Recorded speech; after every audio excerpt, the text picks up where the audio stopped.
Сәлеметсіздер ме? Бүгін сіздерге жаңа пост және Pinduoduo жайлы толығырақ айтып өткім келеді. Маған көптеген сұрақтар келеді. Менің трек кодым шықпай жатыр.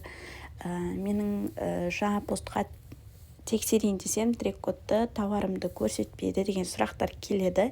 Енді мен сіздерге көрсетіп айтып өтейін. Неге мен Pinduoduoға кірдім. Бұл жерде сіздерге кіргенде толық осылай тұрады, иә. Одан кейін астында оң жақта кругты бассақ өзіміздің профильге өтеміз. Осы жерде сіздер ең бірінші заказ берген кезде мына жоғарыда кошелектің суреті тұр ғой. Сол кошелектің суреті тұрады. Сол жерге сіздің тауарларыңызға төлем жасалып болғаннан кейін екінші неге өтеді. Екінші белгі тұр ғой, соған өтеді. Одан кейін сағат белгісіне өтеді. Сағат белгісінде сіздерге тауарларыңыз жіберілуге уже дайындалып жатыр деген сөз. Дәл сол сағат белгісінен грузовикке жеті деп тұр ғой, сол жерге өтеді. Ол жерде уже сіздің тауарыңыз Қытайдағы жаңа пост каргосына, яғни жаңа посттың қоймасына жолға шықты деген сөз. Қазір соған кіріп көреміз неге. Міне мен мына жерде бірнеше заказ бердім. Енді осының біріншісіне кіріп қарайын. Осы жерде грузовиктің суреті тұр ғой, жасыл жоғарыда. Соның үстін басып, міне бізде мына жерде трек код тұр. Соның жанындағы оң жақтағы квадрат иероглифті бассақ, копировать етіп аламыз. Осында сіздер жаңа постқа тексеріп көрсеңіздер болады. Оны қай кезде тексересіздер? Мысалға, мына жерде міне толық ашсақ, міне қабылдап алынды, иә. Мына жерде мен ең астында 2023-12-10 солай тұр ғой. 10 декабрьде мен 19:48-де заказ бергенмін. Содан неге қапталды, сұрыпталды, жолға шығып жатыр. Сондай нелерді жазып қойыпты бұл жерде ақпараттарды. Әлі бұл бізде жаңа посттың қоймасына жеткен жетпегенін осы жерден білуге болады. Енді мына жерде менің мысалға адресім тұр, иә, қызыл мына жерде.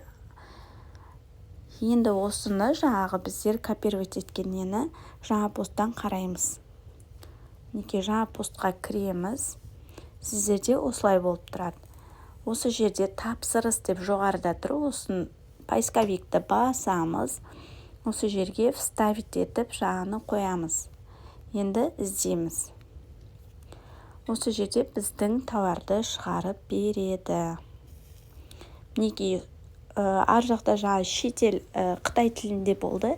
Енді бұл жерде шетел сұрыптау қоймасынан Қазақстанға жолға шықты деп тұр.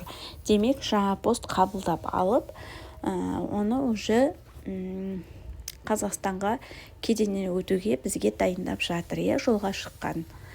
Енді егер сізде қандай жағдайда шықпайды трек код, соны айтайын. Сізде тапсырыс берген тауарыңыз Қытайдағы қоймаға, яғни жаңа посттың қоймасына жетпесе, сіздерге бұндай хабарламалар келмейді. Қоймаға жеткеннен кейін ғана сіздерге осындай нелер келеді, хабарламалар. Одан кейін тағы бір причинасы не үшін шықпайтын. Сіздің о баста заказ бергенде Pinduoduoда қателік жібересіз. Мысалы, заказ бердіңіз делік, иә, мына жерде мысалға мен бір киімді алайын.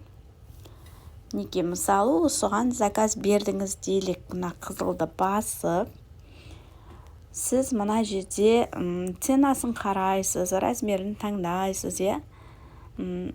Бірақ дәл осы жерде мына тіке филиалға жеткізу жаңа пост деп тұр ғой. Осы жерде сізде басқа карго тұруы мүмкін. Мысалға 139-786 экспресс деген сияқты. Сіздер міндетті түрде жаңа постты таңдап, растау дегенді басу керексіздер. Содан кейін сіздің тауарларыңыздың трек-кодтары жаңа посттан шығатын болады. Одан кейін тағы ескеретін жағдай, осы Pinduoduoдағы номеріңіз бар ғой, тіркелген номеріңіз, иә. Сол номеріңізбен, мысалға қазір көрсетейін. Неге менде жоғарыда Мұратбай деп тұр, ол менің жолдасым аты, иә. Осы жерде сіздің тіркелген номеріңізбен жаңа постта тіркелген номер екеуі бір болуы керек. Сонда ғана сіздің жаңа постқа хабарлама келеді, егер Қытайдағы жаңа посттың қоймасына тауарыңыз жетсе.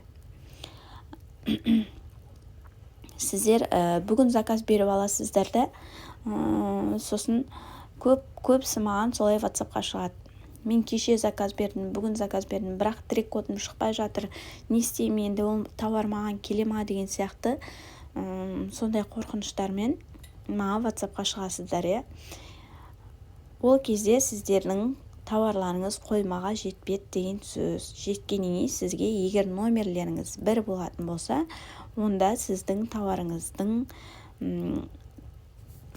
трек-коды дұрыс не қылса, қабылданып алса базаға, қоймаға, иә, онда сіздің трек-кодты қоймаға жеткеннен кейін тауардың трек-кодын тексеріп жаңа посттан шығарып алуға болады. Ол жағынан уайымдамаңыздар.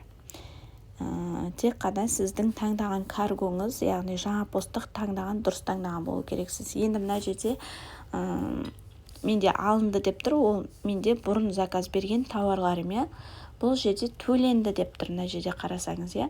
Енді мына жерде менде қоймада деген бар ғой. Қоймада деп тұр, төленбеді деп тұр. Осының біреуін басып, міне Қазақстанға жіберуге дайындалуда дейді. 1469 теңге, яғни 3-те $185 төлеуім керек. Төлем жасау деп ары қарай Каспи арқылы толықтырсам болады өзім шотымда. Оны менің тағы өткен жолғы менің видеомда бар, оны YouTube арнамнан көрсеңіздер болады. Дәл осылай төлеп, одан кейін алар жолға шығады, одан кейін сұрыптау бөліміне жеткізілуге, одан кейін бөлімшеге түсіп, ең соңында мына жерге сол жерден сөреде деген сөз шықса, онда сіздер Қазақстандағы өзіңіздің филиалыңыздан алып кетуге болады деген сөз. Одан кейін маған жеткіз деген қызмет қосылды, бірақ мен оны қолданып көрген жоқпын. Оны үйге дейін жеткізуге болатын қызметтер. Мен қаладан кішкене алыстау жерде тұрғандықтан ол қызметті әлі қолданып көрген жоқпын.